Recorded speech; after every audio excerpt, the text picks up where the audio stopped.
I would like to thank our top sponsors, Fergus Ryan, Matthias Proy, and Diego, for making this show possible. And welcome to the Cave of a Palace.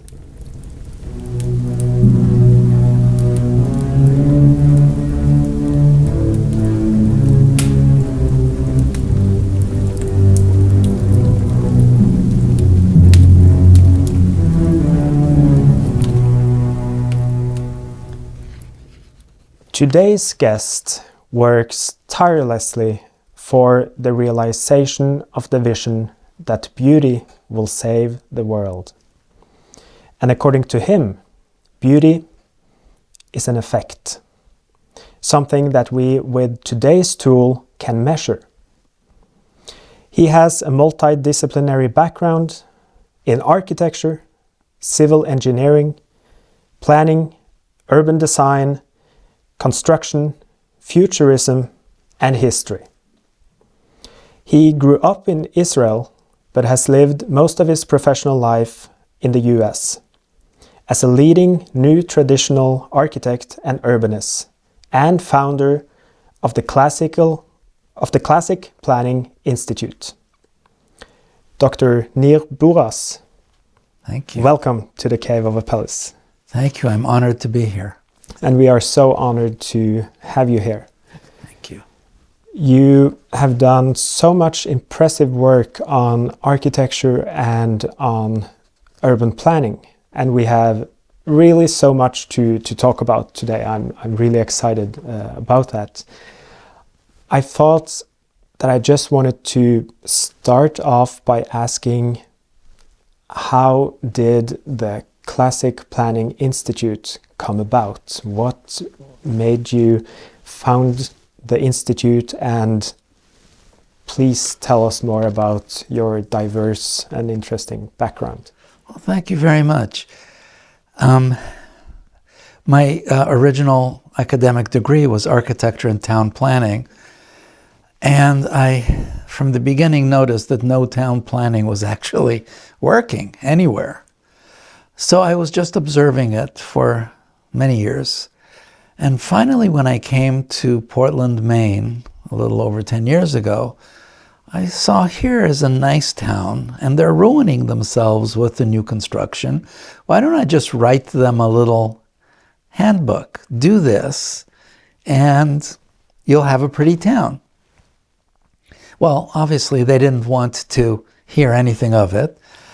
But Harvard picked up the text and turned it into this beautiful book, The Art of Classic Planning. And when it was done being written, I asked myself, and it took a few years to write, what do I want to do now?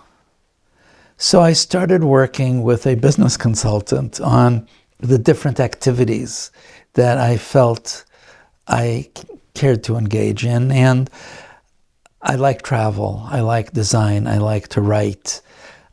Most of all, I like to hang out with people and talk, like we're doing right now.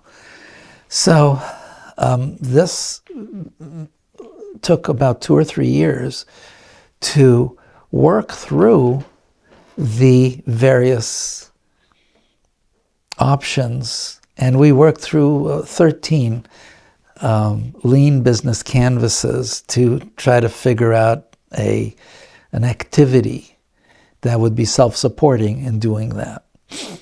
And when the book came out, COVID started, and there was no place I could take it, but there almost immediately began a demand for learning architectural literacy and classic planning. So I started teaching almost right away in 2020 when the book came out.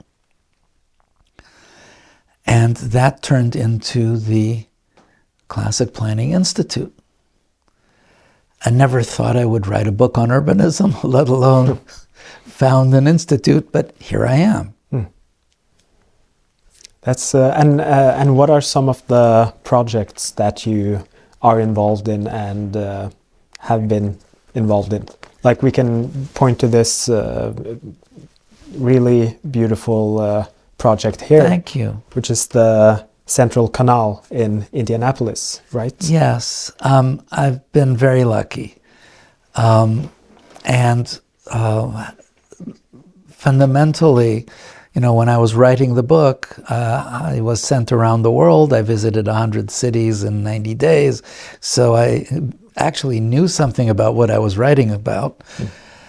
When I started working towards the Classic Planning Institute, having discovered that traditional architecture is a holistic system, I figured that if you're going to do an institution that is revolves around it, the institution should also be holistic. Where it's not like all we do is make candy or sell goods. We're in the business of a little more than that.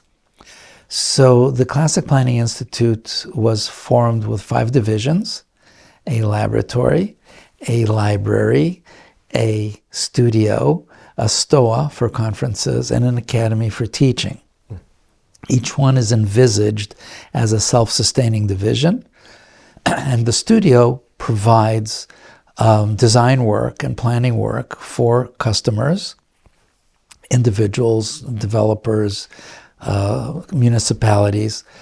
And this is one of the most recent projects that we have been engaged on. We're actually designing what you see there, the bridge is that street, and then there's this building over here on the right, which is yet another project to see if we can create a beautiful new classical building in Indianapolis. So this is simply part of the flow of the writing, the teaching, the lecturing, the design work. And I'm very fortunate to have extraordinary teams in each of these divisions. Most notably, Professor Funes, he's the education director of the Classic Planning Academy. And we are also in conversation with a new dean for the academy. I'm very happy to say right now, but I'm not at liberty to say who yet. You'll find out soon enough.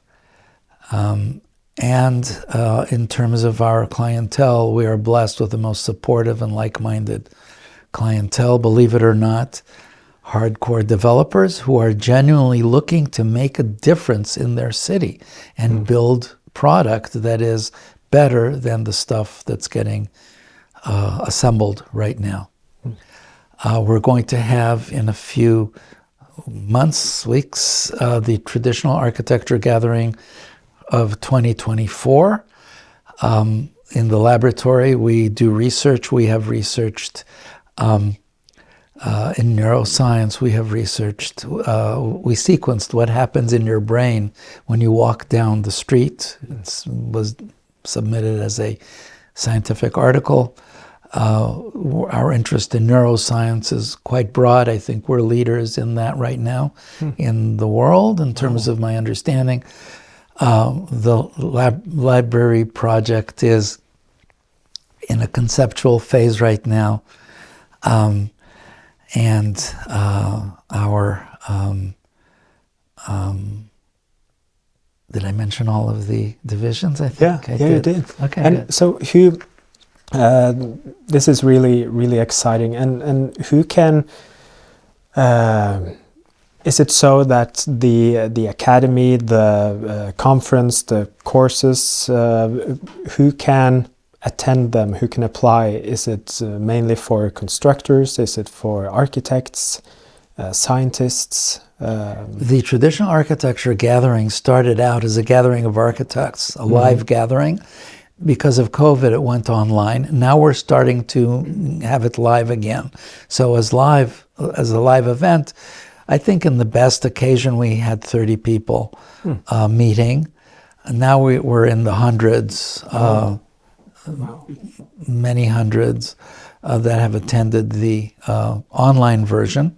This year we're doing a live version in the UK as well, in conjunction with the traditional architecture group of the RIBA.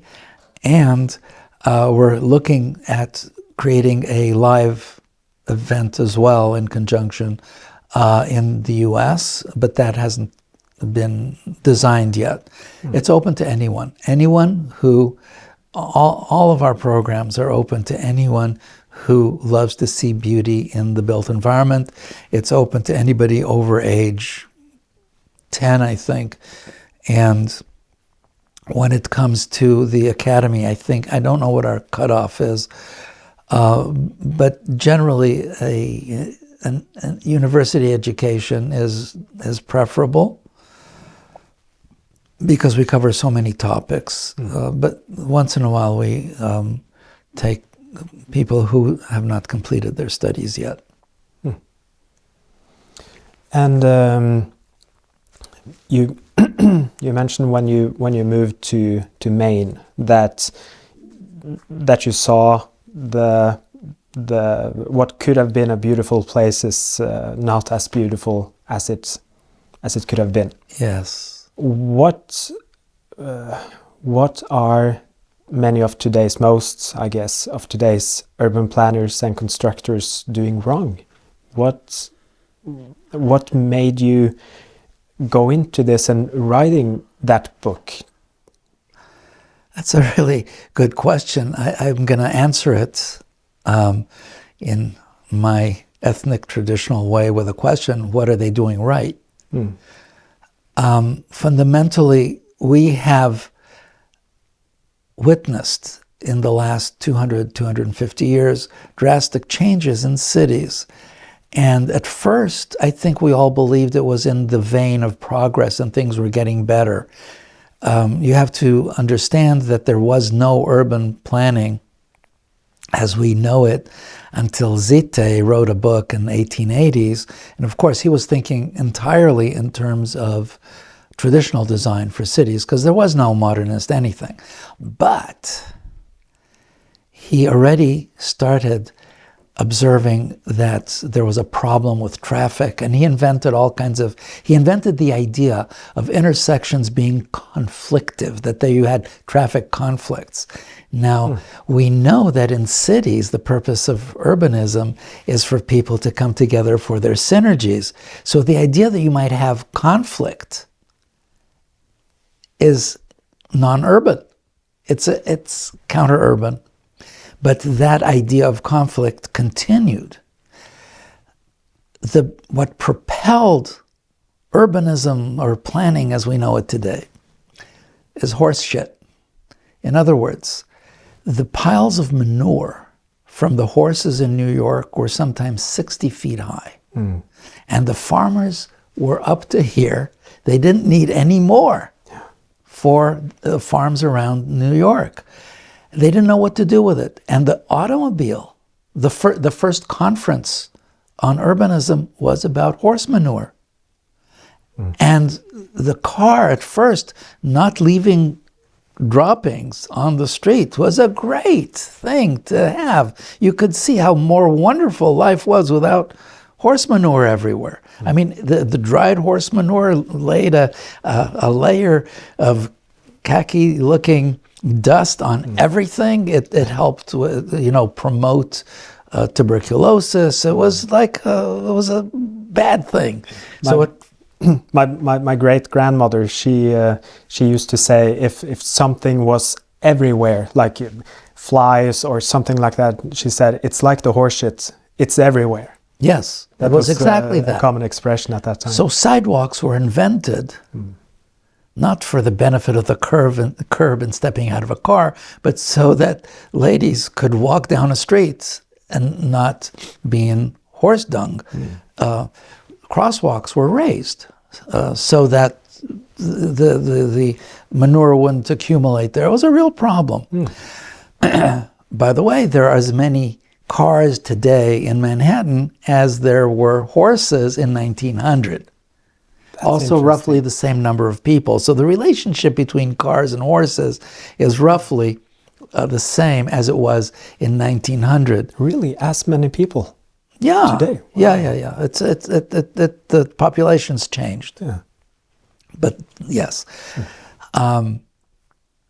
So that was a beginning of this. But very soon, the fear of what happens with the automobile, and that was a very strong fear, because the first people with cars were the wealthy, and they were driving around fast and knocking over people and running over children.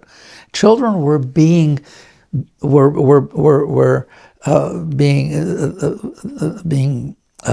buried in ceremonies that you had only for and funerals that you had like for soldiers coming from battle.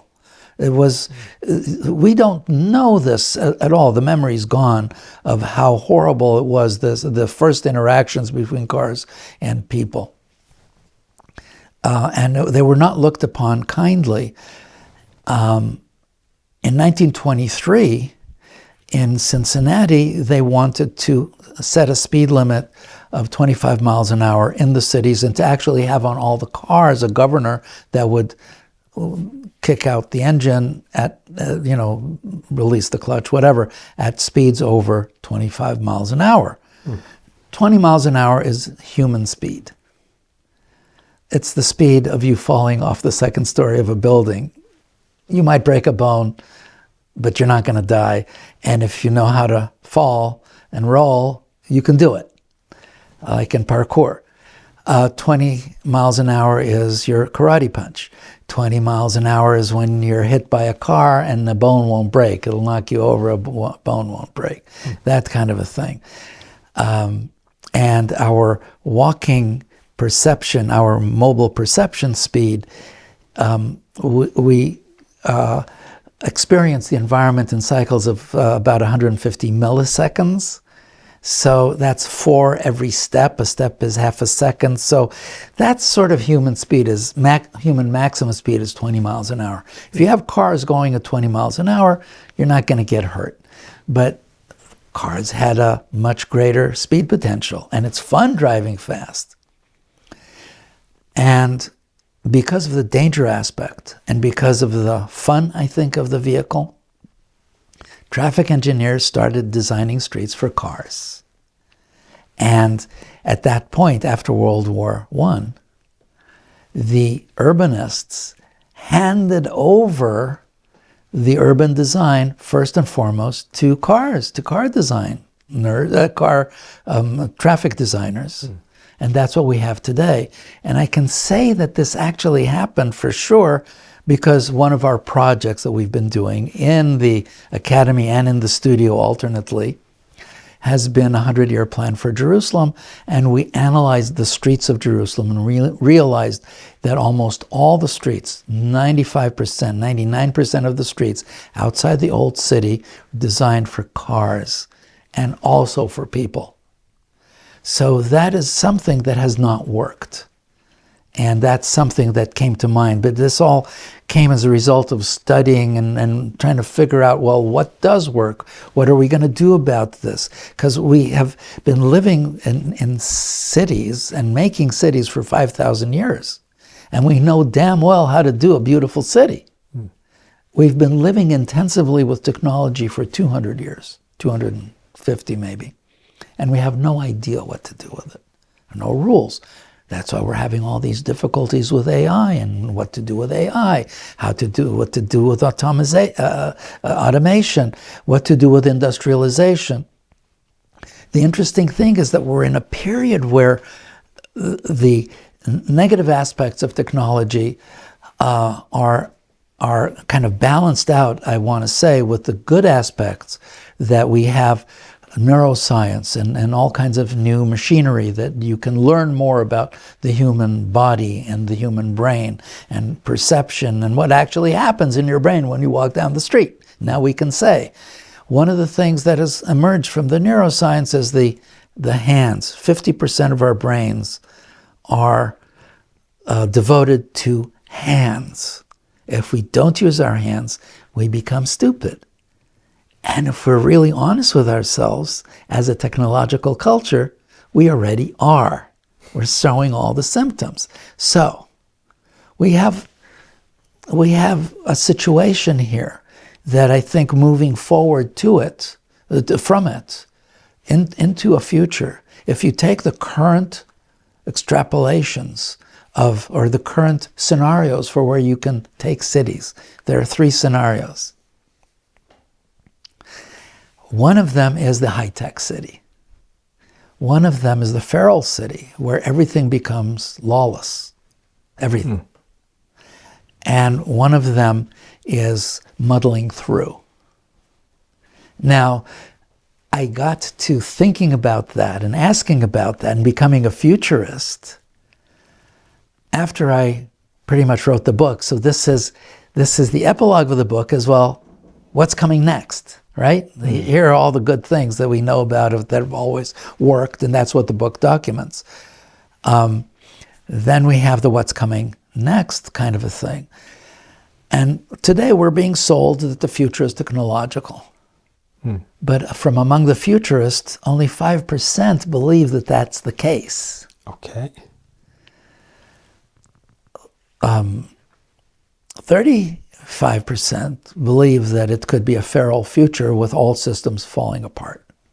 And we see that in many countries around the world where we have leadership that is not doing the best for its own people and not really leading people into a humanistic future like we might want to have. It could be 75%. If things really go wrong, it rises to a 75% potential. And that's a very scary idea, because that means the end of the world as we know it, and we go back to, I don't know, roasting potatoes on sticks. And then there's the muddling through scenario that somehow or other will work through. James Howard Kunstler kind of describes it in his World Made by Hand series. You see it in Star Wars. You see a low quality civilization with a high level of technology. So these are the futures that we can have. But throughout human history, we've had these different periods of time. And history is very important to know, because history is the record of what people did when they didn't go to court. Because when they went to court, it became legal precedent, or followed the laws, or became precedent. Of all the cultures, the laws of all the cultures. And there's a great deal of continuity and a huge amount of establishment when it comes to legalities, because we need them in order to just sell potatoes or ship stuff across the ocean. There's a whole bunch of legal things that you need, rules, so that people have a fair deal when they're dealing. History is about what they did when they didn't go to court. Some of it was completely unlawful and horrible, and some of it was very wonderful. Didn't need to go to court. So that's the record of what people did. So we have the precedent for so many types of human behavior. And we do know that the humanistic, Platonic, if you will, kind of a culture or a government or a society, and not exactly like Plato writes it, because that would never work, but it's Platonically minded. They were the golden ages of all the cultures, are actually like that. Among the Muslim cultures throughout the Middle Ages, Carolingian, they were doing that. The Mughals in India were kind of doing it, and among the Chinese, very similar kind of ideas. When they had their golden eras, they were basically humanistic. They were free of fear as a driving force. And how do you characterize those golden ages? You mentioned it in opposition to fear. Yeah. how can you elaborate on that, and also maybe describe what the some of the features are in those kind of golden societies? I think that in those eras there was good architecture. That's something that happened. And that's an effect of something else, that you actually have a societal situation, a socioeconomic situation where you could have really wonderful stuff built for people. It shows that people care for themselves and each other. And when you're building a beautiful building on a street, it's not just for the guy living inside. It's for the street, for whoever passes by. They're going to be elevated by that beauty and experience lower stress and enjoy that built environment. But in those periods also, you had the music and the art. You had the philosophy. Those are eras when philosophy rose and people were discussing more serious things in more useful manners, for the most part. Open-mindedness in that regard. These are short periods in many cases, but I think that given the amount of history that we already have recorded, that we ought to be able to learn from human experience. In terms of city building, we know how to make places, and we can create places in the cultures of all the world, in their styles, because the classical method is a holistic method that is common to all the cultures of the world. They all do it in different ways, but they're kind of doing the same thing, making nice places for people. That's the big idea. And also sustainable in terms of the climate, the various climates, and sustainable in terms of the resilience to seismic resilience and so on and so forth. And smart, that you don't get flooded, for example, by building stuff in the wrong place, which is the places that are being flooded today are places that are simply built in the wrong place. So it's a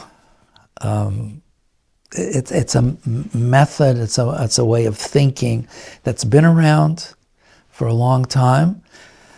It has developed in how it's being recognized by the actual actors, because if you asked Vitruvius, he would probably say, yeah, of course, you need to know all these things to do with the environment and how you're going to build and how you're going to orient your streets, how big you're going to make your blocks. And he goes through all this, and he goes through a lot of technology as well. If you asked Palladio, he would tell you this is how you build a really good structure. And if you look at his buildings, they are really well built. They're genuinely. He was probably the greatest builder, not only architect. Okay, he could design pretty, but he was also a great builder. I don't think people recognize that enough. You go to the great 19th century architects, and there was a lot of them everywhere in the world doing really beautiful, durable stuff like you want to live in, walk next to, and it's like in every culture everywhere in the world by then, we're doing it. We know how to do it. We stopped doing it for a while, for whatever reasons. I think the results have proven to not be satisfactory. I'm a practical Israeli by training, so this works, let's do that. And that's my MO in all this. You countered the question, as you said, with a new question about what has call them the modernists done wrong in urban planning. But I just want to push you a bit further on it, because not to focus on the negative. It's very good to focus on the practical, what works, and also on what is good and effective. But just to have a general idea of some parts that are wrong in many of today's cities. Okay, so it's not a long list, but it is a critical list. Basically, you have your head cut off, you have your hands cut off, you have your legs cut off. What's wrong? Okay? That kind of an answer I'm going to give you. So, first of all, the space, the streets and places, spaces outside buildings are not designed for people. They're designed primarily for the presence of cars, supposedly with the idea of safety by following certain design and management rules, but they just don't, they're not working as well as they should at all. So the plans, the basic plans are laid out for cars. Number two, when you're standing in a street, the thing you see most of is buildings. Now, Aristotle said that the experience of art is the experience of nature. And I think that that's a very useful observation. In other words, the human that is experiencing art or artifice, architecture, or built environment is the same that is experiencing nature. So however we're going to experience nature, we're going to be experiencing this over here. Turns out that the way we perceive, etc., all humans perceive the same things, same way. We all know that it's a cat, and if we thought that a mammoth was a mouse, we would be dead. We wouldn't exist. So the common perception of stuff is big, and it's huge in terms of the amount of information that's being processed by the brain. Don't forget, it's however many trillion cells or whatever, and they're doing it in 150 milliseconds. Your brain has processed a full cycle of whatever it is in your environment, and it's doing it 4 times a step, 8 times in a second. So you're processing huge amounts before you even begin to think you can think about it. So that commonality that we all know that a dog is a dog and not a cat happens very, very quickly. Traditional buildings are processed as fast as we process people. At about 80 milliseconds, 40 to 80 milliseconds, we identify it as a building. Modernist architecture is not. Traditional architecture has a lot of detail on it. And it's the sort of detail that makes the brain satisfied. It's brain food, basically. It satisfies the brain. Now, when you're in nature, and the nature of our emergence, the African savanna, it was a multiple fractal environment. The clouds were fractal, the mountains were fractal, the hills in front were fractal, the rocks are fractal. Rocks are the same fractality as the mountains if they're the same type of rock. By the way, I love that. I love the micro-macro that you have in the world, in the universe, atoms and galaxies and all that good stuff. Trees are fractal. Trees themselves have 3 fractals on a tree. So you're looking at a multiple fractal environment. Classical architecture of all the world has 8 fractals minimally to it. Minimally 3, let's say. And the fractality of Western classical is more pleasing to the human brain, the fractality, let's say, of Chinese. But it is equal in pleasingness to some of the Islamic work or Persian work or definitely Mughal work. And we can measure that by how measure the pleasure center in the brain, and Professor Zeki from University College London, he really created, he showed us how we can do that. So we know that all this is common and measurable. Modernist architecture, unlike nature, where the closer you look at something, the more detail you have, or traditional architecture, think traditional Japanese architecture, the closer you look at something, the more detail you see. Traditional Tanzanian architecture, the closer you look, the more detail. In Yemen, in the Maghreb, wherever you go, architecture is architecture. Different styles, but doing the same thing. Modernist architecture, the closer you look, the less you see. Less brain food, less nourishing. The brain is wondering what's going on here. It's not natural. It's strange, it's confounding, It's stressful. I can't find the front door. My brain doesn't know where the front door even might be. Whereas in a traditional building, you always know where the front door is. Because you're not going to put it over there. You're going to put it where it goes, you know, where it really belongs. So, you know, the modernist architecture, like taking your toe and putting it on your forehead and saying, oh, what a wonderful composition. It adds, it contributes, all right? It doesn't. It's just confounding, and the whole idea of modernist architecture is based on the notion of progress, that we have to show that we're more progressive than the previous. And that comes from the idea that history is an extension of evolution. So there's progress in history. Well, that has never been proven. There is progression in history. Things come after things because of chronology. You can say maybe there's some progress in technology and medicine, and not really in medicine, but fooling around with the toys that technology provides has given medicine the ability to identify more diseases and identify more.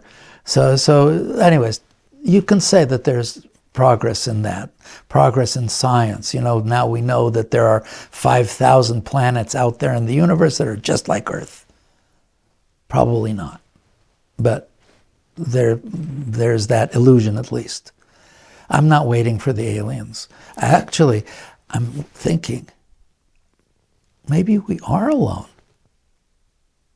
Doesn't that make us more responsible for the planet and for the people in it? Nobody's going to save us. We're here, and this is it.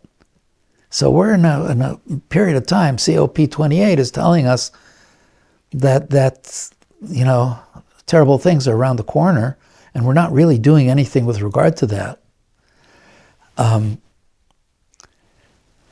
So the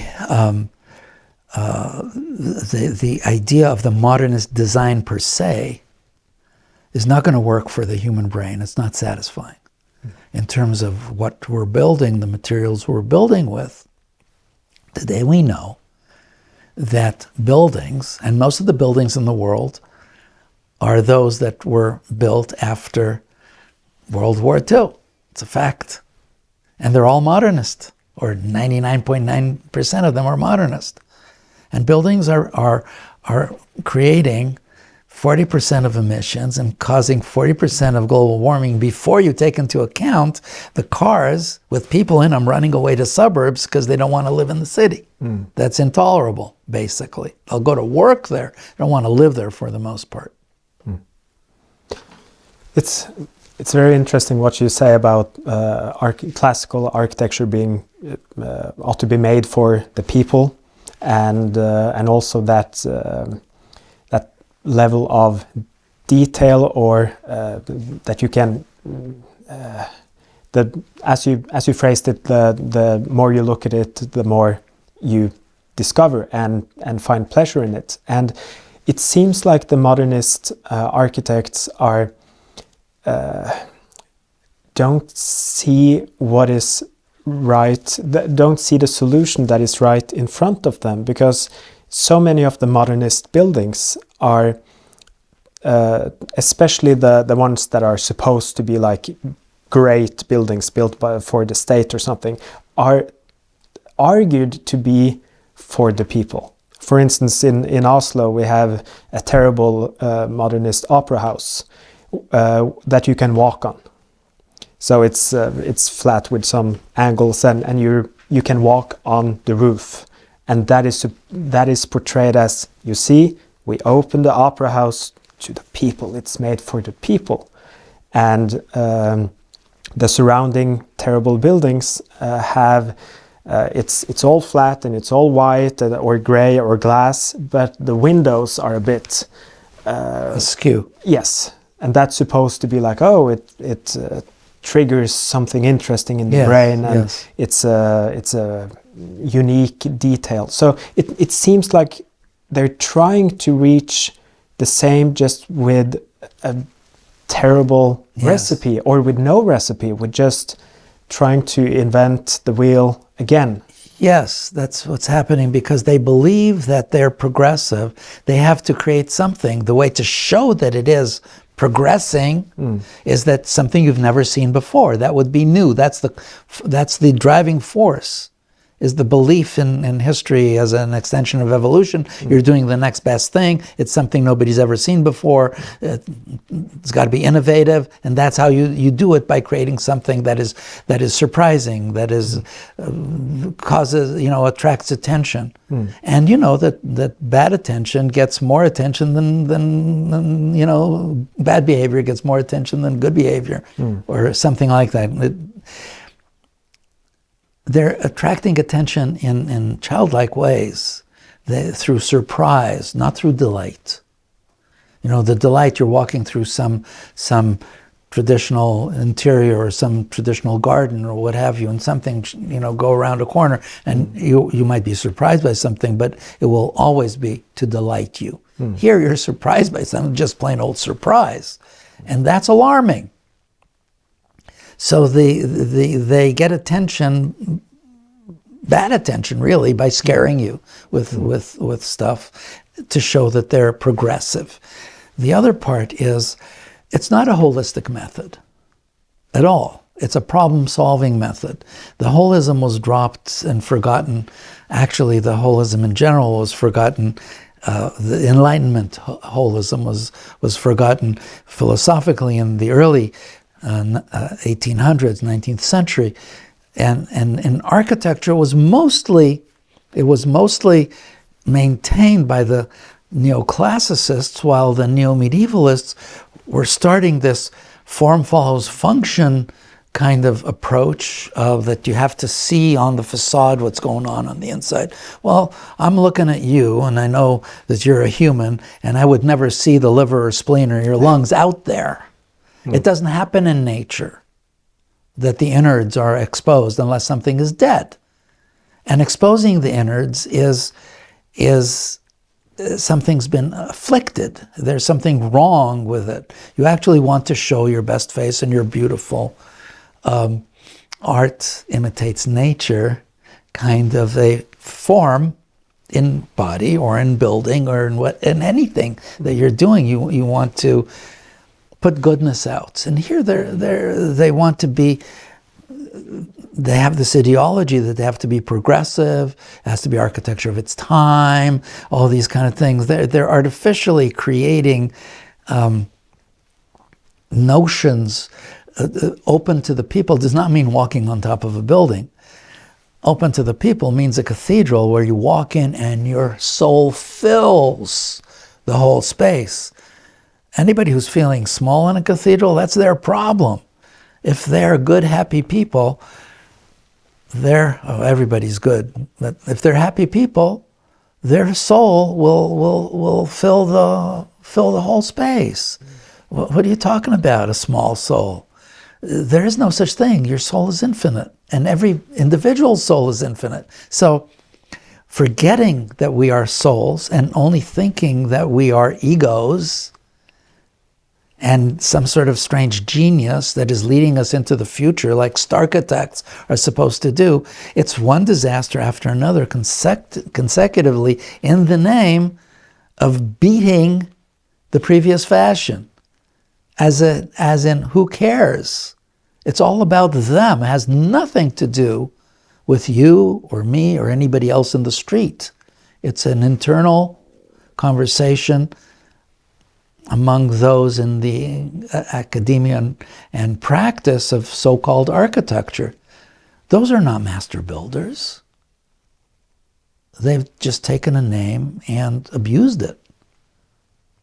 It's a sad state of affairs, and I have a PhD in it because I didn't know. One of the things that led me to continue studying, the words didn't fit the music. I wanted to know why things look the way they do. And I found out, and it wasn't a pretty picture. And I got a lot of pushback from academia, but everything that James Stephens Curl told you was right, and I knew that back in the 90s from my own research, but I had nobody to share it with. And I really, also don't like to speak ill of others, the work of others. So the failure of modernism is in planning, is in the plans themselves. It's in the architecture that's never going to work. It's in the materials and methods that are causing 40%. What is causing global warming, or 40%, is the concrete, the steel, the glass, the other metals as well, and the short lifespan of the buildings, because since you're trying to reinvent the wheel, like you say, in every turn, every generation or half generation, you have to fill the architecture magazines with stuff nobody's ever seen before. You're constructing things that are not durable. And then they start leaking and falling apart. And actually, the impact of this way of thinking is so strong that it also impacts other disciplines, most notably civil engineering, that the calculation of tall buildings actually chose a fork in the road that became a calculation fashion of moment frame calculation, that the frames bend in certain ways, and that's how steel building frames, that you tie the corners together so that they distort in a way that's called a moment frame. They calculate reinforced concrete buildings the same way.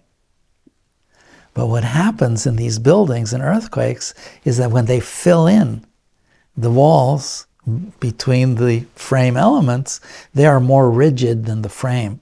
So the thing bends and bends over and bends over, and then only the rigid wall cracks, but by then it's beyond the flexible capacity of the frame. And that's why concrete buildings fail so much in earthquakes. It's a calculation fashion. It's not the builders that are bad builders. And everybody's well-intentioned. Yeah. But the idea we're going to build a tall building, even if it's 4 stories high or 6 or 20 stories high, it's really amazing what we're looking at in that regard. It also occurs in mechanical engineering and the mechanical systems of buildings. It occurs in windows, the design of windows. You take for granted double glazed windows when in fact you don't need it. It's stupid because you could, instead of a $500 engineered window, take 2 $100 wood windows with single pane glass, put one on the outside, one on the inside of the wall. They're going to have together the same performance as this $500 assembly. So we're looking at stuff that is not necessary. It's like in car design that we have the electronics in cars. In some cases, it makes life easier. GPS is very nice, maybe not a good idea, but very nice. But you have the radio and the sound, and that was very good. You have heated seats, oh, that's wonderful. You have windows that go up and down. That's kind of okay. But maybe there's a limit on the technology we should apply. Maybe there is an appropriate technology for everything. Like books are the best technology for information. So you're really looking, because I know I'm jumping around on a lot of topics and bringing them in, but architecture and urbanism are about a reflection of life. And life includes everything. So as an architect and a planner, you really need to know a lot of different kind of stuff. It's certainly about your own culture. And you are touching on all these other aspects, and it's about thinking, and it's about figuring out. So, it's I really like when I hear about your projects, how long of a time span you are thinking in. You're thinking in hundreds of years. And that is, as you are talking about, so in conflict with today's time, as there are so many glass buildings that are having to be rebuilt after just something like 10 years or something. Yeah. when compared to cars, the quality of cars in many ways, the durability of cars has really decreased. I heard this story. I haven't been able to verify it, but it sounds like a symptom of how the situation is. The Swedish car brand Volvo, they had this Volvo Amazon that was a classic, and it lasted and lasted and lasted and lasted, and it was such a great car. So then the Volvo company did a really terrible thing, but still a genius thing from a business point of view, where they offered everyone that had an old Volvo Amazon, they offered them to get a brand new car, either for free or very, very cheap, if they handed in their old Volvo Amazon. Because then they knew they would continue on to get a lower quality car, so they would be easily replaced, and then they could survive as a brand, because then in 10 years they needed another car. And I actually don't care that much whether it's true or not, but because we can see the symptom that people change their cars in, I don't know, every 5 years, every 10, 15 years. It's not like you buy a car and you have it the rest of your life. That's almost unimaginable unless you buy this older kind of car, and that you actually care about to maintain and everything. And as you said, with the holistic point of view, you can see that in society in general. People don't buy a sofa to have it for the rest of their life, or in general, or a dinner table. It's it's very interesting what you're saying, because it's like people feel that their life or their association with place or things is more temporary. Now I understand this. You want new things. It used to be fashionable that you would get new wallpaper and drapes in the spring and in the fall. Completely.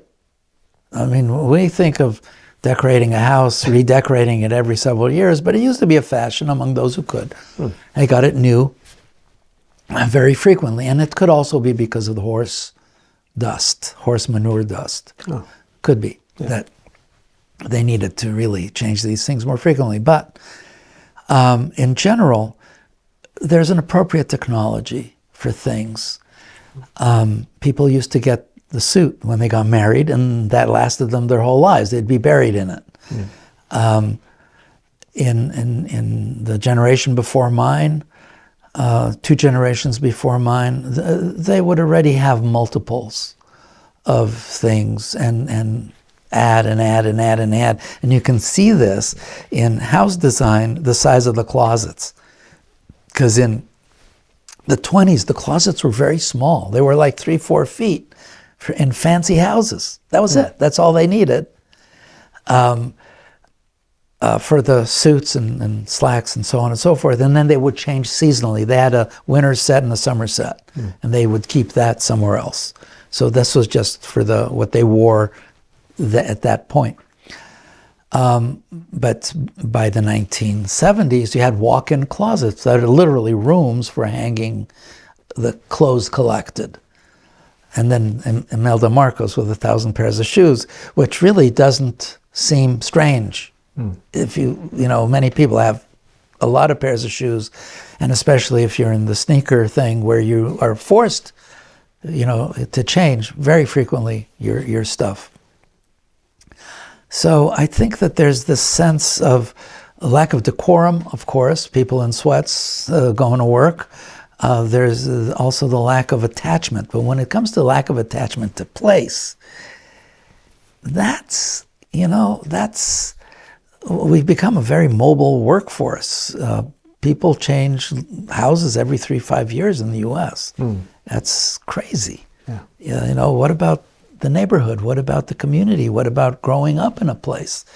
And that's one of the reasons that if you're moving around that frequently, the kids don't need to play in the street because they're not going to know the kids there, or I don't know what. A lot of things have, the idea of children playing in the street. If I say that now, it sounds like, oh my God, you're endangering the children. So things are right now, I think they're a little bit out of balance in certain things, and reseeking balances. I don't know what exactly it's going to look like, but you're right in your observation. I think there's stuff that's always worked. We're learning more about the human. When it comes to location, we now know that memory is locational. All these rats in mazes experiments were about orientation at first. But then people discovered that the memory occurs in the same place that orientation happens in the brain. It's in the hippocampus. It's like, oh, so placemaking is memory making. That makes the architect's job something completely different. Now we're creating memories for people. So what kind of memories do I want to give people? Unpleasant places that confound the brain, or places that really provide salve for the soul, I really think you're onto, or hitting the nail on its head there, what you also were mentioned earlier about the surprise aspect, that there is nothing wrong with the surprise aspect in itself, but the negative surprise aspect. Why have a negative surprise when you can have a positive surprise? To have someone be impressed by the level of detail, how it can create these positive memories, and it really makes shows the task of the architect and the urban planner. Really. And since it is such a holistic conversation, we are covering so many topics. I just want to go back to the car aspect. That is very interesting because it seems to have started slightly in some cultures to come closer to the recognition that good humanistic cities should not be built for the cars. But in my experience, it seems like how to solve that issue is done to say it straight out, the wrong way. In many cases, it seems not to be driven by the wish of making it better for people, but rather more difficult for the people driving the cars. So what could be some ways of, if you have a city that is made for generally for the car, how can you take certain steps in making it more for the human? Well, I was looking in the furniture here, over there. There's a chair here, which looks kind of like a Renaissance-y kind of a thing, and it has a claw foot. That sounds immaterial to what you were just asking, but it's not. Mm-hmm. In the last year, and a lot of the stuff I'm telling you is stuff that I've really discovered or started putting together in the last year, but with regard to the neuroscience, we've already covered a location. We've covered neuroaesthetics. We've mentioned the hand. And now we're talking about cars. And it occurred to me that there's a difference in how we perceive static things and mobile things. And I always go back to our cave in the African savannah when we're sitting out, looking out at the view, and it's got the rocks and the trees and the water and the plants over here and the mountains in the distance and and this beautiful multiple fractal. And there's a gazelle down there. Okay, that changes everything. It's an animal. I didn't say lion because that would scare you. But there has been now some testing in the last few years on how people perceive dangerous animals. And it turns out that the difference in timing of perception of dangerous animals is more a function of the size of the animal than of the danger of the animal. Because a snake, which could really kill you, it takes you a lot longer it's smaller. It takes you a lot longer to see it and process it than a lion, which is like, oh my God, I got to get out of here now. But then the gazelle, the perceiving the gazelle is almost the same as the lion. And what's common with them is that they're all moving animals. Then there's another test that was done recently, research, that showed that cars are perceived exactly in the same time frame as dangerous animals. So I'm saying, and this is not proven, this is my speculation, that cars are processed as large animals.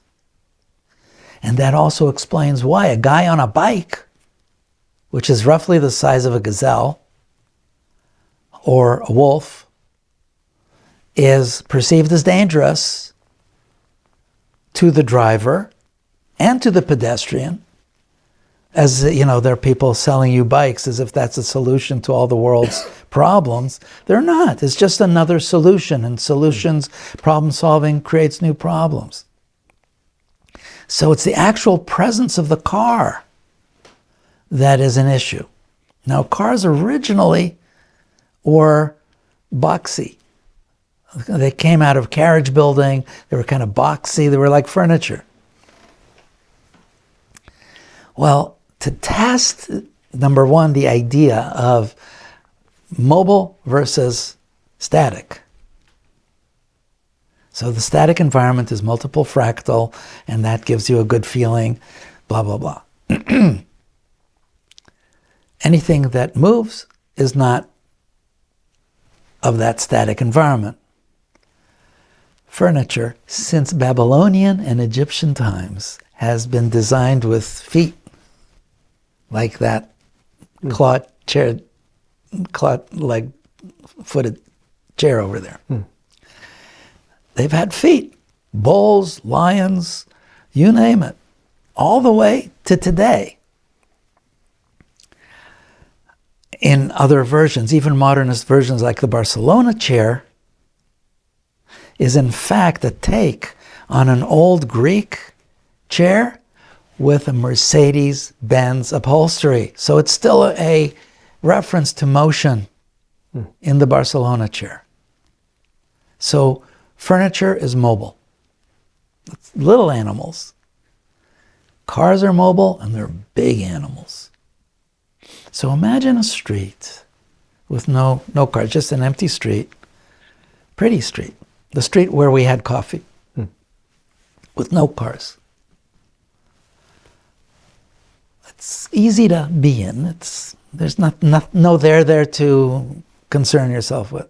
Now put one car in there. And your stress, you can feel your stress just rises. It's crazy. But this is a self-experiment. So the conclusion I reached was that it's not the cars themselves that are the problem, it's how we deal with them. And if cars are that stressful, then when they're parked, they have to be off the street. So we need solutions for that. And then the streets will be okay. Cars moving with streets, as long as they're moving at at a human speed of 20 miles an hour. But then you'll say, well, it'll take me forever to go from side to side, from end to end in a town. Well, it takes you forever to go from end to end in a town anyways. I can't imagine that in Oslo you can get from anywhere to anywhere in less than half an hour. You just can't, probably. I'm just guessing off the top of my head. Is that more or less accurate? Yeah. Yeah, okay. Same Tucson, Arizona, same thing. You can't get from anywhere to anywhere in less than half an hour. It's not going to happen. Los Angeles, it's a lot worse these days. It used to be half an hour. I don't know what it is now. Maybe it's still the same. But the point I'm making is that in a classic plan street, and I tested this several times, including on that Indiana Avenue, we're designing a mile or 2 miles of that street now. Building by building, actually, because we're putting into it potentially useful, attractive buildings, blah, blah, blah. Right now, it takes you a certain amount of time to drive it end to end. But because of the stoplights, your average speed is 13 miles an hour. I can give you 15 miles an hour, and that's going to be 10% better. I can give you 17 miles an hour, and your flow-through is going to be 20% better. And that's by taking out all the signs, taking out all the markings, narrowing the lanes, and not needing stoplights, which cost $1 million or $2 million at every intersection. Can you imagine something as efficient as that? I mean, this is what less is more means, okay? It's not a literal thing like walking on top of an opera. It's actually being smart and being civilized and understanding that humans are more than automatons, nature-created robots. We're not. So am I understanding it correctly that a better solution for dealing with cars in Center City is, for instance, as in Center City, Rome, Yes. where it is possible to drive, but you're pretty insane if you do it, or at least you cannot expect to drive very fast because you have to take care of all the people walking in the street, and they have to get to the side, and then you will pass through. That's a better solution than, as has been done in many cities now, to just blocking off the street and say you're not allowed to drive here. And so the solution then could be keep it open, but maybe put cobblestones there instead. Exactly. To make it impossible to drive too fast. Or unpleasant enough, unpleasant to deter. If somebody has a good reason, they can do it, you know. But the idea is normal life. Yeah. Nobody gets brownie points for running over a mother in her baby carriage. No. That's not how life works. We are people. And the late Ben Hamilton Bailey, listen, all the stuff I'm telling you, I didn't invent any of it. I just picked it up on the way, wondering about stuff, and then I went to study things. Ben Hamilton Bailey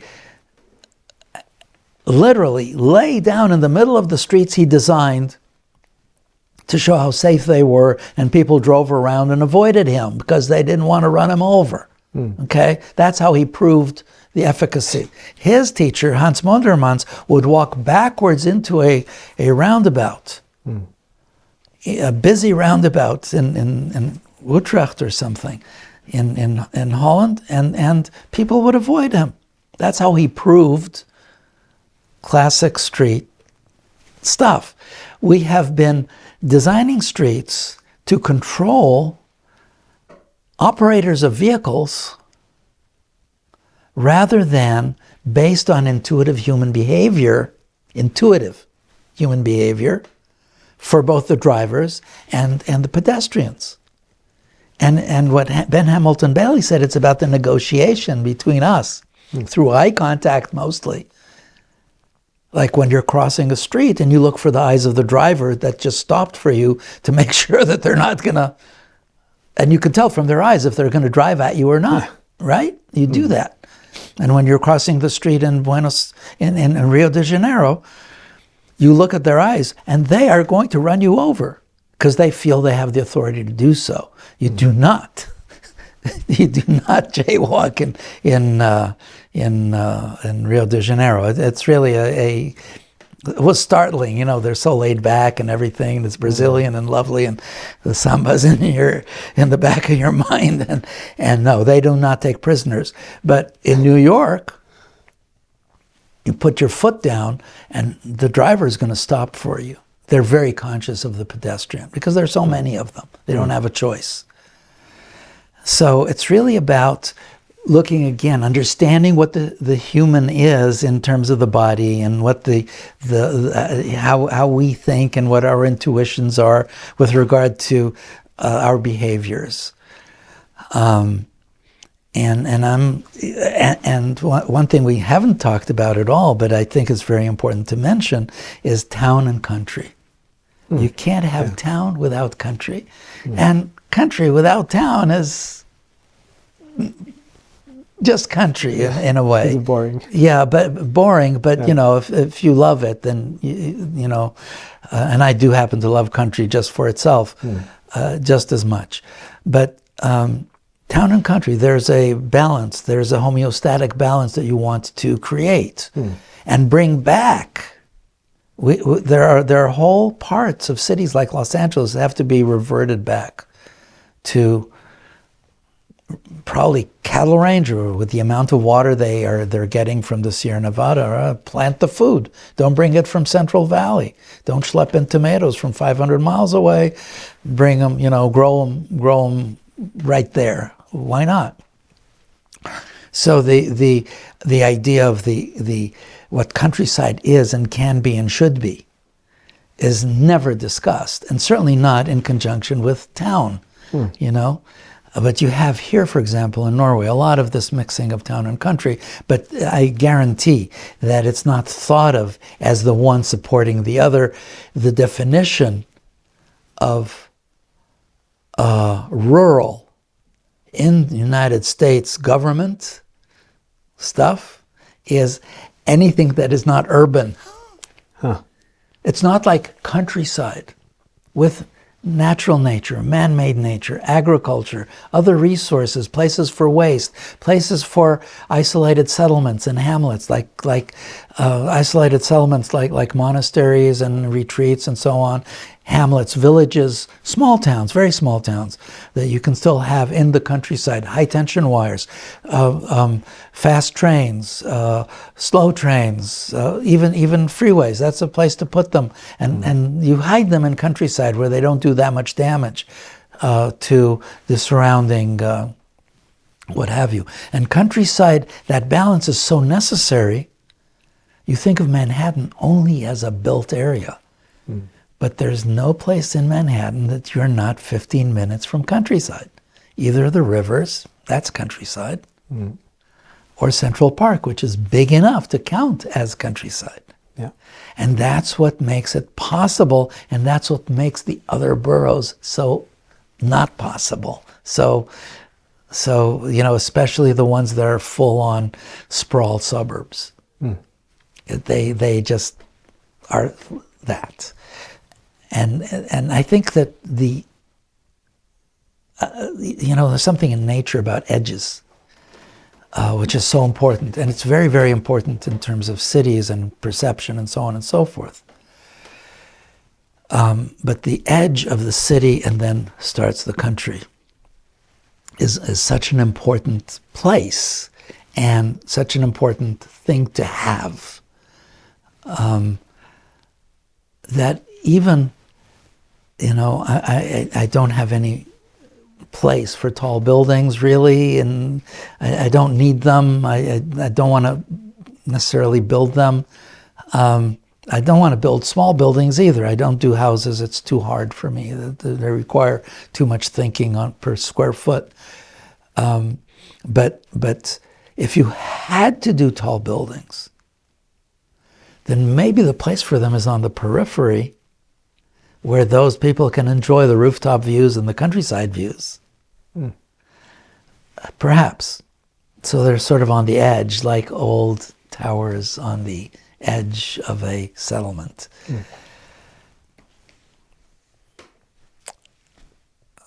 I hope that you're enjoying this as much as I seem to definitely, be. Definitely. Thank you. I'm really curious about one project that you're working on, the Anacostia waterfront, which and please correct me if I'm wrong about It's this. the Anacostia River Master Plan. Okay. That's what ARM, Anacostia River Master Plan. And this is a really long-term master plan, right? That is on the riverfront of Washington, D.C. And it is an area that today is... what is it today? It continues, the Anacostia River flows into the Potomac. Yeah. Potomac is like the main river there of the city. The Anacostia divides the city into the north part, which is where the U.S. Capitol is, and the south part, which is the Anacostia neighborhood, and some other stuff, which used to be, and I think it is still predominantly, a black neighborhood, and has always been considered a stepchild of the city proper.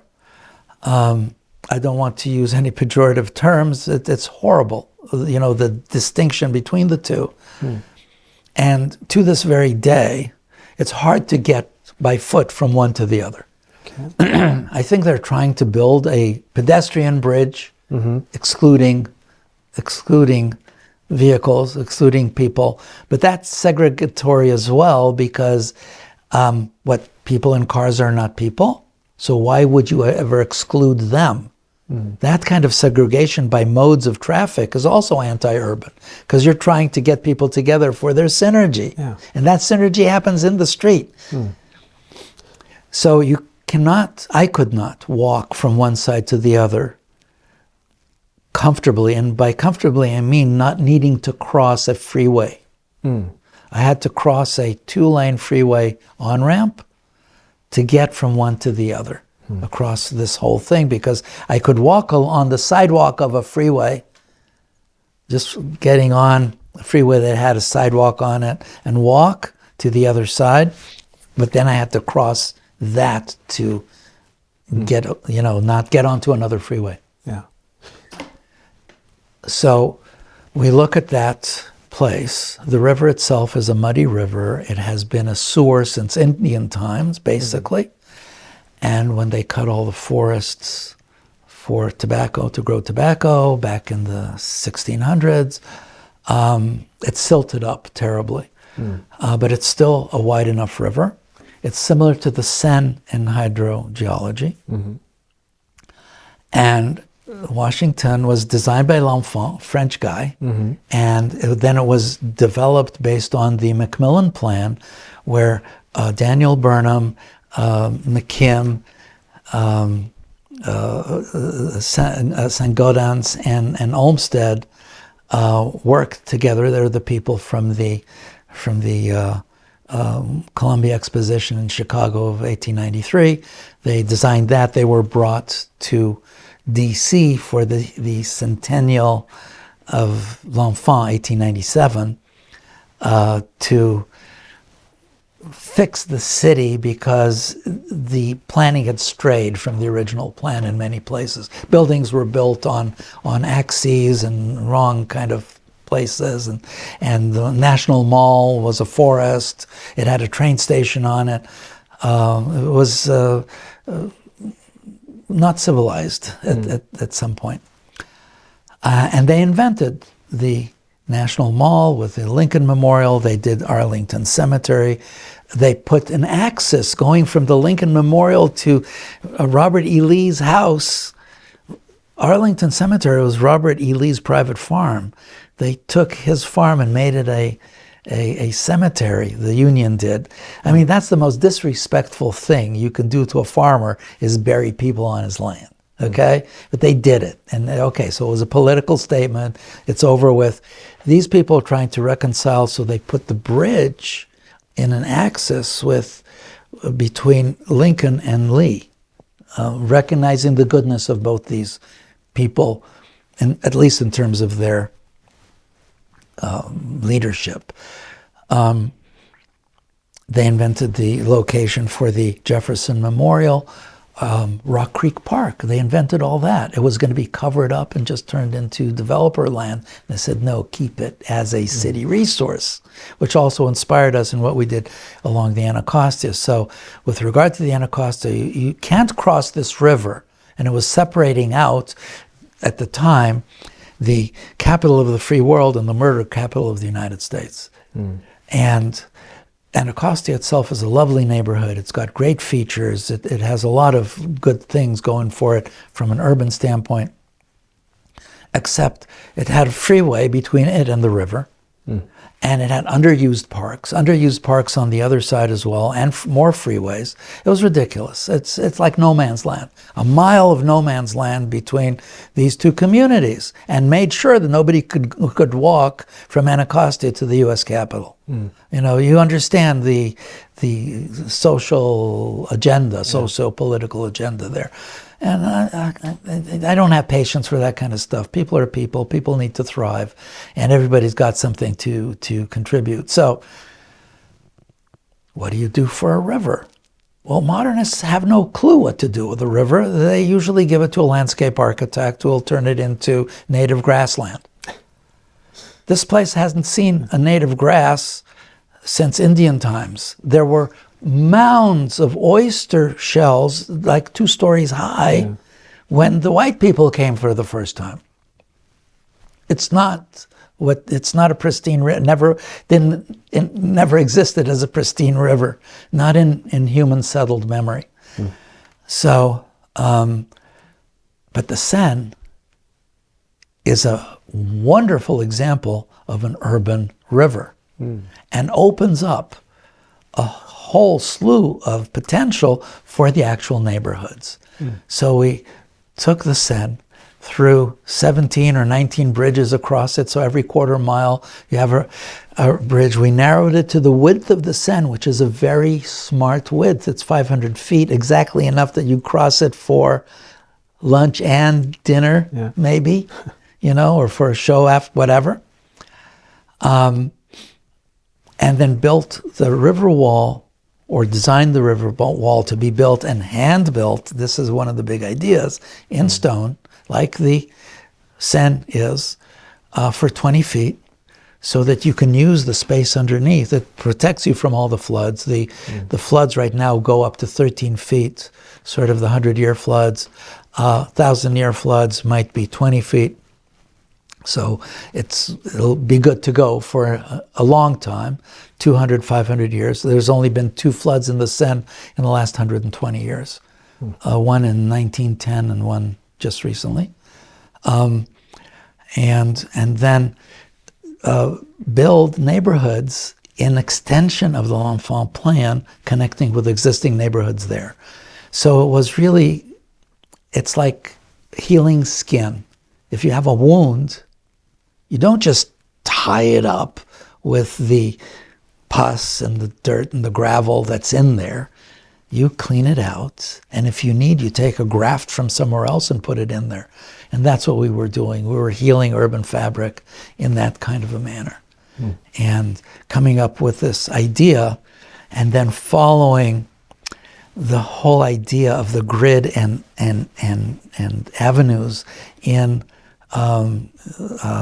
Washington, D.C., was that the grid came from Washington's directive to L'Enfant to divide it into blocks so he could sell off the parcels in small lots, so that they could pay for the infrastructure, and even people with modest means could buy into the nation's capital. So going back here, maintaining that kind of rhythm and putting in a few rules about, yes, today you need 8 lots in order to build a reasonable apartment building that's going to pencil out, but we still keep the lot definition, and you need a minimum of 8 buildings on a block just to get a street that has enough variety on it. So in all those, and keep the appearance of the small size, even if it's done by, and then you limit the number of properties that can be done by a single ownership. You give some advantage to the local residents, obviously, whether it's free land or an apartment, depending. And then what to me was the part that was the hardest to figure out, and I really didn't, but I'm very interested in doing so, is teaching people manual construction skills. Because it's clear to me that manual construction is essential. Again, speculative. But I've been thinking about this in the last half year, about if half of your brain is devoted to hands, then if you are looking at anything that is hand-built, it's got to have impact on the brain, like when you're watching sports and you move your body to the kick, into the goal. That kind of sympathetic reaction, I guarantee, happens in that hand place when you're seeing a wall with bricks or stones or wood construction or what have you. It's going to do something at some point to that other half of your brain. You know, not the just thinking and feeling part, but the hand part. So I'm thinking that there's got to be some huge value in that, and that we need to reinstate that. Today, you can't make a living just working. You only make a living just working at a computer, working with your hands, unless you're a plumber, in which case you make more money than the person working at the computer. But seriously speaking, there's no place for people to actually work with their hands. We're killing all those folks. We're making them stupider and stupider and stupider. The way the automated world is going, and the prefabricated world is going, and the industrialized world is going. It's horrible. Yeah. We need to reinstate all of the crafts. It's really much of an experiment that has been going on with this technological development, and you can say in the last 250 years that you mentioned, but also with the latest like 20 years, with when all these smartphones came and the iPads and everything, and it seems like there might begin to come a shift. Maybe, at least in Norway, it has been this naive optimism about smartphones and iPads at schools for children. So every child is supposed to have their own iPad at school, and it has been less and less writing going on for years. But now, finally, some politicians have started to be like, well, we need to look closer into this. Maybe not everything is as positive. And that is just one aspect of finding that balance or limit on technology. Although there can be many benefits of it, not necessarily that everything that is technological is making things better. That's really true. And then you have young children. I have young grandchildren. How are we going to manage their interaction with these instruments and the programs on them? And something that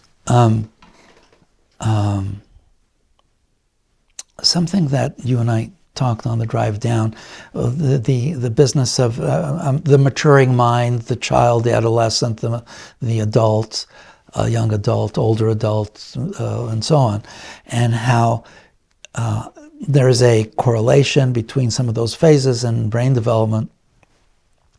We say that we should teach children languages when they're young, and so on and so forth.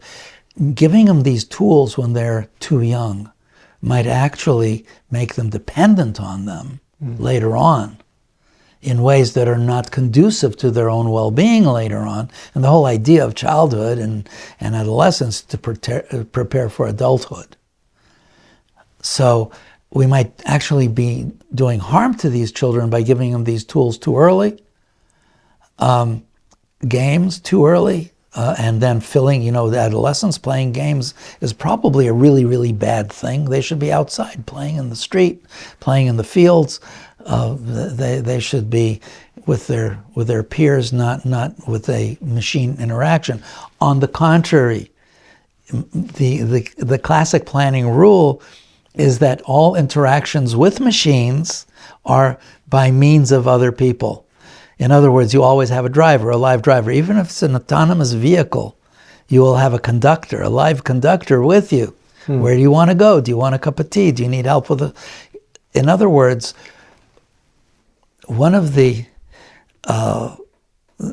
things about the classical method is the longevity of your horizon.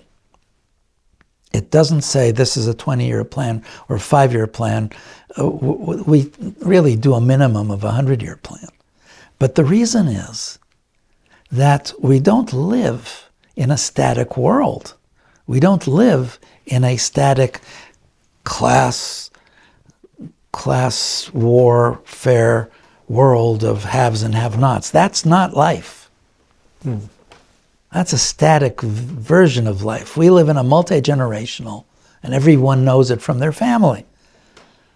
First generation were kings, second generation first generation made it, second generation used it, third generation lost it, fourth generation is now at the bottom of the wheel trying to make their way back again, and in 3 generations they'll be kings again. But that's an 8-generation cycle maybe. You're talking 150-year cycle of socioeconomic for families. And that's roughly the cycle we probably ought to aim at for in urban design. And then we support the people as they go through the cycle of life. As their families go through their cycles of life, we support the people at the top, people at the bottom, however it is, and so on. So this multi-generational thing kicks in, and then you can really address the idea of urban, how do you actually go from today, when the situations are pretty lousy with all of the technology we think we need, to a future which is better balanced and where you're approaching the homeostatic balances that you need of town and country. You mentioned the working with hands. Yeah. And it seems like that is an important topic for you. Yeah. To use one's hands and to use that part of the brain and to perhaps even connect with what you're doing in a more direct manner. Why is it important, do you think, to have a more active relationship with the hands? Well, it's basically the idea that we're Homo sapiens, but half of the sapiens, or half of the brain, is devoted to hands. I didn't really know this until several months ago, but my thinking is that and I did mention this, that if you don't use them, in nature, if you don't use it, you lose it. That's why whales don't have feet and dolphins don't have fingers. They make do with whatever they got left, and they do very well, thank you. But they probably have the best lives, except that they're being driven to extinction. But in terms of enjoying life, it seems like they're all about that. Elephants, until the point of,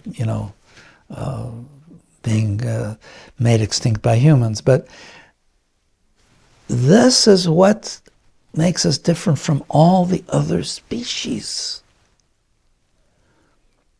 And we are Homo faber. We are a species of makers. Now, this isn't just for knitting or crochet work. It's for making beautiful furniture and beautiful paintings and beautiful sculpture and beautiful buildings. And this is the way to get the highest level of fractality into it. Can you do it with a machine? Yeah. But it would require a huge amount of programming, huge amount of technology, when to build manually, all you need is to buy the guy lunch and give him a chisel and a hammer or a trowel. So, yes, the hand-eye-brain connection is unique to humans. We have to nurture it. We need Olympic Games for handcraft. And to put technology and machinery and industrialization and automation in their proper place and not make a god out of them, because they're what they are.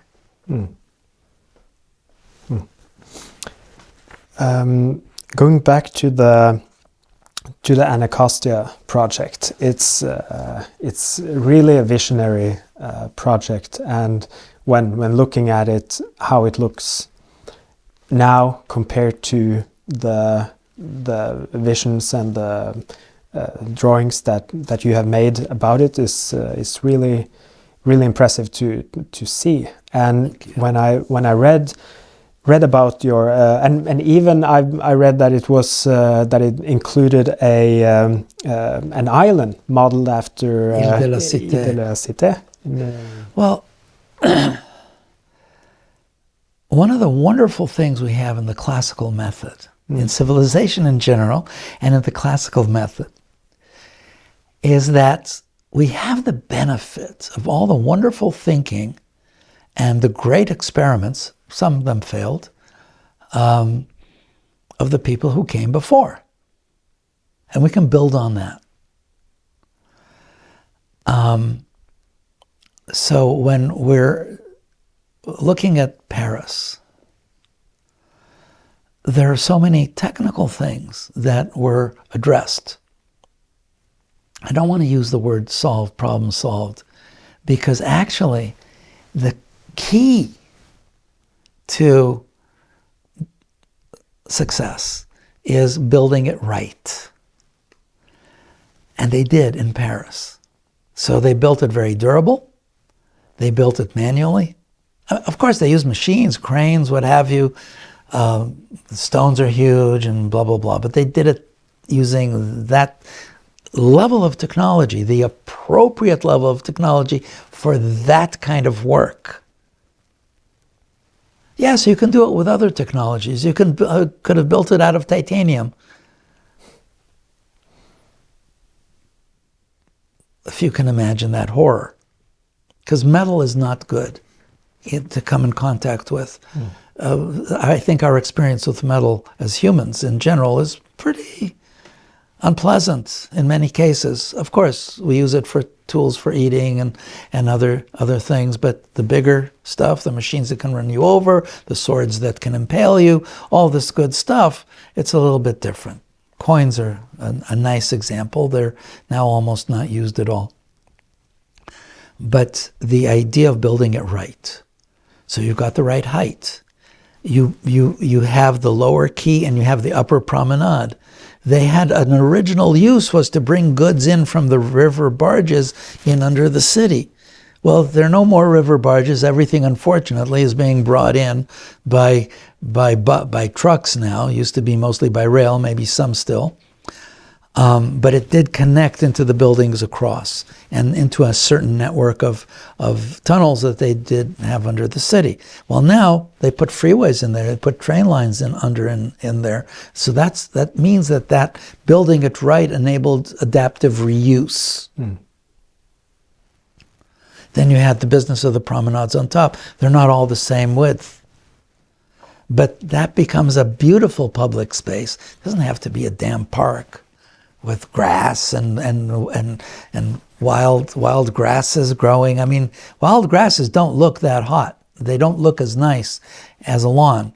There's something really nice about a cut lawn. And the cut lawn actually tells you there have been sheep there. There have been animals eating it. And they're nice animals. They're cute. Their babies are really cute. They're also very tasty if you're going to eat them. And their fur gives you some wonderful products. So you have a hierarchy of human life and the whole of it, coming through certain little, everything you touch when you're looking at it on the good side is going to give you that kind of an approach. And then you can also use that space underneath because you have the slopes of the river right now that get flooded all the time. The moment you have that, you have already obtained volume for parking of a large number of future autonomous vehicles without needing to pay for it because you paid for the wall. The whole project could be paid for by selling to developers the land that's within the realm of the project, and that's all government owned. So the government can take the money from the developers, build all that infrastructure and hand it over to them to build beautiful fabric. It could work. And in 2022 prices, because we've had a huge price increase since, but today we're talking $70-80 billion for 5 miles of riverfront. But guess what? You have a part of the river that's very wide with mud islands in it, just like Île de la Cité was. So create an Île de la Cité, and you add another 20% of riverfront real estate to the project. So that kind of synergy occurs automatically and naturally when you're working within the classical method. Because it's aspirational, because it's holistic. So I started looking at holistic management. What happens with holistic management? And then really you do get synergies and you do get synchronicities by going holistically with something. But it has to be genuinely holistic, and that means you're not in a problem-solving area like engineering or traffic planning or city planning like it is today, which is all problem solving and use-based, where are you going to put what, that kind of a thing. And it becomes aspirational. What do you love about your city? What do you want more of? What do you want that you don't have now? You mentioned about your work in general that you have not invented these things, but found insights from others and used that knowledge. And when I read about the Anacostia project, I read that you were inspired by the Burnham plan for Chicago, among other Burnham plan for Chicago back in 1909 or well, something. He did it after he did the. I was inspired by Daniel Burnham. Daniel Burnham was a real force of nature. He was the man behind the 1893 Columbian Exposition. He was the driver of the plan in Washington, D.C., the Macmillan Plan in 1903. He designed Union Station in Washington, D.C. And he unfortunately died young. His work in Chicago was also incomplete. He also had some good plans for San Francisco. He did some other towns. He worked together with Charles McKim. He worked together with Olmsted, who was more on the landscape side, but also a brilliant man. There's Olmsted Jr., I think it was, that worked on the Macmillan Plan, and Auguste Saint-Gaudens, who was a sculptor, really, a super pro sculptor, one of the best in the U.S., and really good for civic architecture, where you needed to deliver a civic message beautifully. So Burnham himself, he was big, he had a mustache, and he said, "Make no small plans." And he was right. And it's really interesting, the business of ambition for making good without hubris. That's very important, that we fear not to make 100-year plans. Fear not to take 5 miles of a river and make it beautiful. Fear not to raise stuff that is really beautiful and durable for hundreds of years, because we should do that rather than cheap stuff that falls apart quick. And he represents that. He represents that durability, he represents the vision and the quality of the vision, because everything that he drew was good ideas and really useful. And if they had built half of what he proposed for San Francisco, they would have had some really amazing stuff there, far beyond what they have now. He had an understanding that was of place, that was really great. And I think that he drove these other guys, because the National Mall, for example, when they started, it ended at the Washington Monument. They invented the extension all the way to the Lincoln Memorial. It didn't exist. It was water or mud or something. So they had some really amazing notions that were, we ask in the classical method, what does it want to be? And that's what it wanted to be. It really works very well. So, yeah, unfortunately he died young. And also his partner died before he did. and his partner was the architect among them. So, Root. So that was... I read that he had at one point he made 6 categories that he was basing his ideas on, especially in the plan of Chicago, Burnham and Bennett. And since urban planning,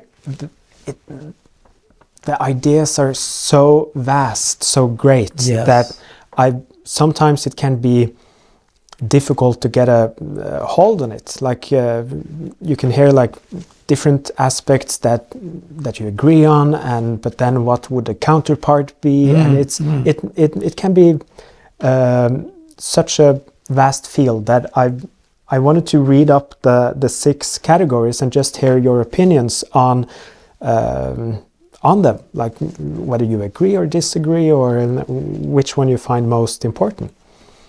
So the first one is the improvement of the lakefront. The second, the creation of a system of highways outside the city.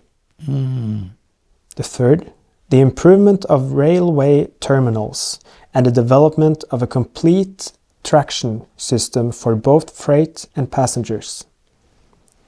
Number 4, the acquisition of an outer park system and of parkway circuits.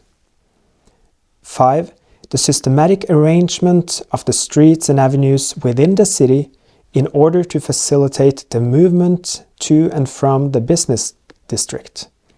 And number 6, the development of centers of intellectual life and of civic administration so related as to give coherence and unity to the city. Wow, that's very interesting, you know. Yeah. I think that this gives us more of an insight into their values and their society as much as anything else. Because today, with all the freeways that have been built since, and the lack of rail development that we've seen everywhere in the world, it makes us wonder about the types of how we should be hauling goods around, how much to put into it. So he's talking about highways outside the city. which is very interesting. So he's tying into his countryside. He's talking about the acquisition of parks because he doesn't have any inside the city, or enough inside the city. Okay, so they're already beyond, by then, you can say by 1909, the city was beyond its homeostasis. But then, in his day, the city reached only up to a certain extent, and he wanted parks there. So, I don't know exactly the plan, but I betcha that a walk from one end of Chicago, from the lake, inland to the other end was not more than an hour walk. So then, if he got parkland there, he was within the half hour, whatever, of being at nature. And the development of the waterfront, lakefront, it had been industrial, and for the most part slaughterhouses, because they were moving the cattle from the west. The cattle was driven from St. Louis to Chicago, and it got to St. Louis from Utah and from Texas and from Wyoming and from Colorado and Oklahoma. It all came to St. Louis and Chicago, and the stockyards were right on the water because that's where they both brought the feed for them, but mostly they carted out they hauled out the cattle. The smell from that was a killer. And if you're next to a lake, half the day you're getting air off of the lake. So the development of the waterfront. So he's solving the industrialization of the waterfront, which plagued all the American cities. It was typical of all American cities that they had industry on the water because that's where you carried the bulk goods. The development of the rail for passengers and freight in and out, which would have put the stockyards elsewhere in the city, maybe north and south, so it would have missed the city. He's getting the parks on the other side, so you have a good relationship of town and country. So, yeah. If I was in his day, I would have said, yes, that's what we need to do. What do you think about... in Chicago, for Chicago. Yes, yeah, for Chicago. There seems to be this lack of overall planning in several cities. And however, many cities surprisingly actually have some sort of office or something that is supposed to look into that and control it, but it just don't seem to work. They look the same. Houston has no code, has no zoning. Los Angeles has a lot of zoning. They look the same. Yeah. It's like it's so easy to use local examples, but in Oslo, originally it was formed with an idea, so that the National Library was placed in a bit outside of what was the very center city, and because that was supposed to be then the knowledge center. But it was still very walkable distance, like only 10 minutes from 5-10 minutes from center city. And then you had the National Theater that was supposed to be between the university and between the university and the parliament. Okay. Because then it was showing how culture has a place between the two most important aspects, the government and the university with the intellectuals. And it was really actually a big issue, because especially at the university they didn't want to have culture that close, because that was not good enough. But then it was... They didn't want to have the theater close by, because the theater is frivolous and we're serious people. Yes. Yeah. And so when you look at these old buildings, they often have an idea behind them. But now they're building this new neighborhood with that terrible opera house. And it has become such a hype that they're placing everything there, and it seems with no thought behind it. So they are moving they have moved the National Library to right by the Opera House. Yeah. And then then that building is empty, and everything is like centered in the same place, and it doesn't spread out in a natural manner. And I'm going off on this, but my point is that this happens even with some kind of authority that is supposed to make sure that the city is well planned. Like there are city planners, and how can that be solved, or how can the trust in city planners, urban planners, be regained? Because there are urban planners today that don't do their job. Well, I don't think they understand what a city is. And much of the planning today has to do with location of uses. So whether it's by district or by block or by building, use-based zoning is a really bad idea because it's backward looking. You have defined the uses in the past, and now you're going to apply this menu to the new plan, but they're all from the past because you don't know what people are going to do in the future. You don't know how places are going to be used in the future. Going by use is nonsense. And now in New York, they have, and everywhere else that they have, office buildings versus residential buildings, that they're not interchangeable.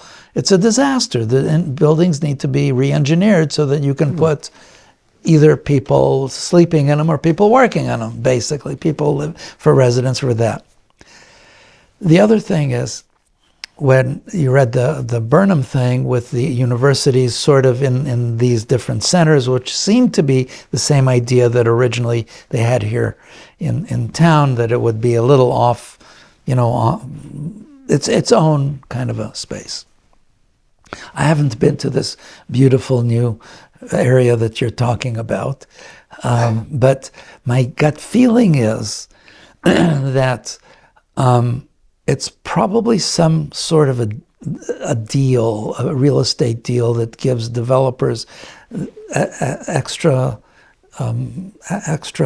points of some sort to build there and develop there a center, because fundamentally they have no idea what to do with the old stuff. And the old stuff is just there, and they think they need to do something. And I don't see that anything, to be brutally honest, with what you have going here in Norway, all you really need to do is sort of bring a little bit of crescendo to what you have already, but you don't need that much when it comes to built fabric. You've got plenty of buildings already, and all the old ones are really beautiful and good enough, if not better than that. Just reuse what you got and build more in the same styles, or additional styles if you want. A few neoclassical buildings wouldn't hurt, but maybe you want to do a few other whatever it is that works here locally. I suppose a few Art Deco would be kind of cool at some level, just jazz it up a little bit. You have so many modernists that you really need to wait for them to come down, or maybe there are a few that are so iconic you need to save them. But, you don't want to save the most brutally ugly one because that's not good for anybody. You want to save maybe the most polite and pleasant of the modernist buildings. But when it comes to rebuilding a whole center, you're right. They didn't know what to do with what they had, so they're doing it over there. There's been a lot of that kind of let's do something over again, and just wasting taxpayer money, basically, in order to keep the bureaucracy alive. That happened in Washington, D.C. There was a pretty active and quite good planning director, and he left all of a sudden. I don't know why. And after he left, there didn't seem to be a reason to have such a big planning department, so they rewrote the code, but they didn't make a new plan. They just rewrote the code. It took them 2-3 years and kept everybody very busy. And they did this now in many cities in the US. They have rewritten the code. But the codes are, the codes are long now. The city codes, I don't know how long have you ever seen the planning code for Oslo? Is it this thick? I assume it's got to be about this thick. Probably. I have no idea. A code for a neighborhood, like the neighborhood we drove through, remind me the name? Frogner. Okay. 2 pages is enough. Because the principles, if you're using the same knowledge base of traditional architecture and traditional architecture of that part of town, the rest of it is like just common sense. Make it pretty. Maybe a few more trees. Maybe there's a rule against trees. Did the streets there ever have trees? I don't really know. Maybe you got too many trees in Norway. You don't want them in town. I don't really know how that all works. But one thing you do need to resolve, and that is getting cars off the street. And we do have a solution for that might be a little cheaper than building underground parking, which could be very expensive here because it's rock, right? You have to cut into the stone, so it makes it more expensive. But if you took a structure about the size of a townhouse, a big townhouse, but a townhouse, and put it on every block, you could fill it with so many cars that it would provide parking for the whole block within a minute of everybody's house. And if you could automate it, the car would be waiting for you running at the bottom when you got there. Maybe? So that's classic parking, and that's something we're trying to look into. And we have a little team who started working on that. But imagine, you see, the key in moving forward is knowing your history. Because you can always find great ideas in what people did before. And you have thousands of years of answers of what people did before to the same kind of questions. So what happened in Manhattan 100 years ago when they had the same number of horses as they have cars? They had livery stables. And the livery stables operated like the future autonomous vehicle garages are going to. They were part rental, car rental, part garage, part parking garage, part maintenance garage. And then, of course, they had the horses, so they took care of the horses. That was a whole other level. But it was like maintenance of the car maintenance. And that's, I think, the direction we're going to, because all systems, ultimately, if we're going to have a world that works, a humanistic world that works, we're going to have a lot of infrastructure. So I don't know how many people are going to be owning their cars. And it could be that people will be driving the same cars, but it doesn't make sense really to own it. All you want is a car that works, right? And that will take you somewhere, and that smells good and is comfortable. That's really what you need. And that can be provided as a service. You don't have to create that for yourself. You don't have to own the car, and then your car sits idle 90% of the time. That doesn't make any sense. So the moment there's some kind of a system that it either shows up at your doorstep or you walk over to it and it's ready for you, that location can also be a little bit of a neighborhood center. You can pick up your boxes, your instead of Amazon leaving it at the doorstep and somebody steals it, you pick up your boxes. You can pick up your laundry from there. Maybe you suddenly need to leave the house for an hour for an important meeting. You can park your child there for a little bit. And if you have the families operating this, living right there, they become part of the community. And they live on the premises.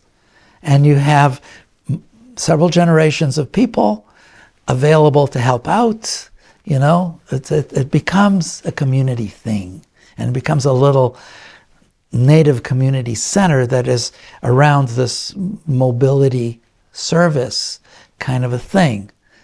So I think we have to think in terms of the good and in terms of the possibilities. I'm not saying no to any technology. I'm just saying the appropriate technology for whatever it is that we're doing. Hand-built structure that could also change function in 100 years and become this beautiful townhouse for people, or an institution, or what have you. A commercial space on a block, on a city block, where everything seems to flow and work without a lot of interventions like planning and zoning and building department stuff, because you're building well. It's in your best interest to build well. So the system needs to be changed a little bit to promote the well building at the end of the day, and the human interactions in all of it, so that you get more synergies in cities, and you get people who are happier because a lot of them use their hands and they're respected as members of the community. That's kind of the world that I would like to see us occupy. And I've been thinking, you know, maybe to write a little, you know, thin little novel. This is life in the future, or something like that, and populate it with these notions. In a world where many people regard the future as dystopian, I think this is a really nice way to end our conversation on that note, on a positive note, and with the hope of a classical future with that we will work for. Hear, hear. To come true. The future of modernism is definitely classical. Nir Buras, thank you so much for coming to the Cave of Apelles. It has been a true honor. An honor is mine entirely. Thank you, Carl. Thank you so much. Thank you. And thank you for watching. And remember to head to caveofapelles.com and subscribe and become a member today.